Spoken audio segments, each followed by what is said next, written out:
Notion G1.2. Reproduire des figures dans un quadrillage. On souhaite reproduire le triangle ABC sur un quadrillage. Donc d'abord, il faut vérifier que vos points sont bien à l'intersection de carreaux. Ici, c'est le cas. Vous voyez, le A, il est ici, entre cette ligne et cette ligne. Le B, il est là. Et le C, il est là. D'accord? Donc faire très attention, ça c'est quelque chose de très très important, savoir se déplacer sur un quadrillage et savoir reproduire un quadrillage. Alors, première étape, on commence par placer le point A à l'intersection de carreaux. Donc bien entendu, vous n'allez pas le mettre sur votre page, tout au bout à droite de votre page, puisque le point C, on doit le construire à droite. D'accord? Une fois qu'on a placé le point A, il faut qu'on revienne au dessin. Si je veux placer le point C, c'est plus facile. Il faut que je compte combien de carreaux. On doit se décaler. Donc quand on compte des carreaux, attention, on compte bien des cases entières pour passer d'une intersection de carreaux à une intersection de carreaux. Donc là, comme sur... voilà, on fait comme si on faisait un petit pont. Un carreau à droite, deux carreaux à droite, trois carreaux, quatre carreaux, cinq carreaux, six carreaux, sept carreaux, huit carreaux à droite. Donc là, c'est ce que je vous mets. On compte 8 carreaux vers la droite et on place le point C en faisant bien une croix. Alors, pour placer le point B, donc c'est un peu plus complexe. Pourquoi? Parce que si vous regardez bien, on part oblique. On n'a pas le droit de se déplacer en oblique sur un quadrillage, sauf si éventuellement ce sont des diagonales de carré. Or là, une diagonale de carré, ça serait dans ce sens-là. Et là, on est beaucoup plus incliné. Donc il faut savoir, il faut vraiment savoir la méthode pour pouvoir placer le point B.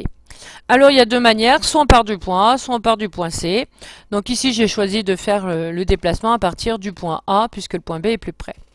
Donc sur un quadrillage, on n'a le droit que de suivre les carreaux. Donc j'ai le droit de me déplacer vers la verticale, vers le haut, sur la verticale vers le bas, à droite et à gauche.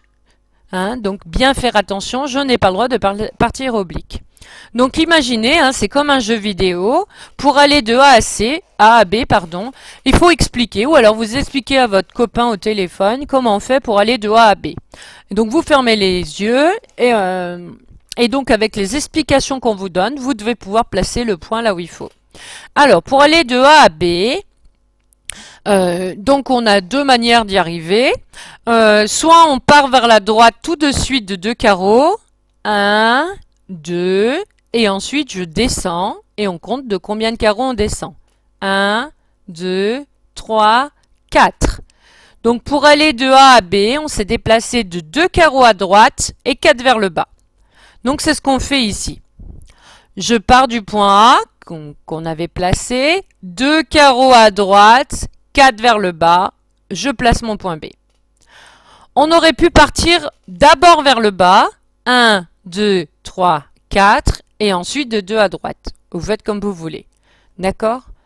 Si je place du point C, on serait descendu de 1, 2, 3, 4, et on serait déplacé cette fois-ci vers la gauche de 1, 2, 3, 4, 5, 6.